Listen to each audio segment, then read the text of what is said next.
Okay guys, welcome back to Christian Finance for your daily financial content. And today we actually have the video from a little bit of a different angle. Normally I cover the financial markets from an American point of view with a more Western lens. However, today we're going to be talking about the financial markets from a little bit of a different lens. And more specifically, we're going to be talking about China in specific. And I don't know how much you guys know so far about what's going on over there. But lately there have been a few economic financial problems, right? Whether it's with the bank runs,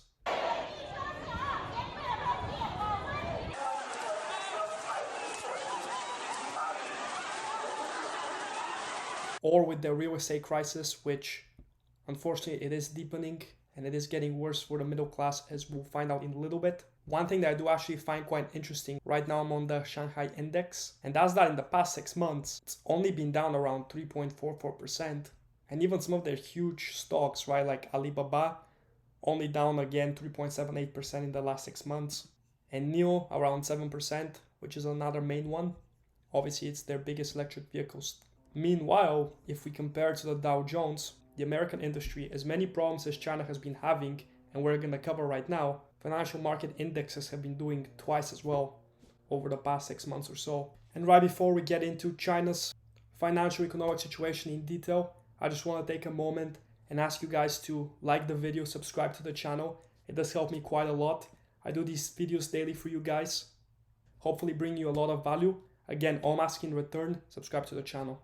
The first of few issues I would like to cover in a little bit of detail is the bank runs. And bank run, for those of you guys that are not aware of the definition, just really quickly, is when many clients withdraw their money from a bank because they lost belief in the bank essentially, and believe they may cease to function in the near future. And it really has been a pretty crazy situation, as we can read right here. In the Henan province, 4 rural banks, people have not been able to withdraw their funds from since April, right? And there have been massive protests in May, June, even now, right? Which is pretty crazy. Now, obviously, there's another side to it where right now the bear bug they take very seriously in China, and whether it's good or bad is not my position to say, but they do have very extreme measures for it.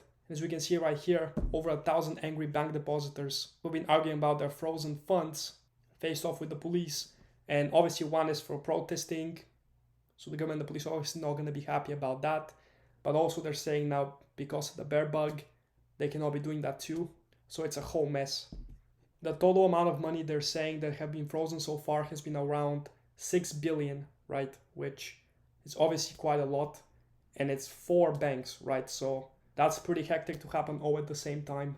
From my personal perspective, for a while, China has really been taking over, in my opinion, the economy. And obviously the US is the power nation, according to a lot of people, but in my eyes, really China was starting to take that #1 position, you know, whether it's militarily, economically, right? Obviously, people-wise, they have the most as well, so they have the most manpower.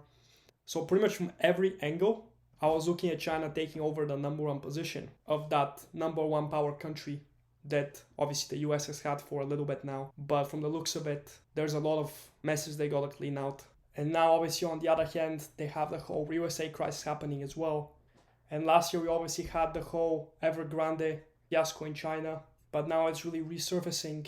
It's threatening a significant fall in the economic growth. Really, the major problem has been with Chinese mortgage boycotting. Really, where people are threatening to boycott the mortgages is in the pre-sales. And that, as of recent time, has been the majority of Chinese real estate being sold, with more than 85% of it being pre-sale in recent times. And yeah, the whole problem is that Chinese people have been refusing to pay mortgages for unfinished projects, which from a completely non-biased lens seems pretty reasonable. And really the government is now wanting lenders to go and bail out the projects. And it's just a whole mess situation in general. We'll have to wait and see how time resolves it. With that, guys, the video's over. Let me know your thoughts down below about the whole situation happening in China. Please, once again, like the video, subscribe to the channel. It helps me out immeasurably. And as always, guys, stay diversified.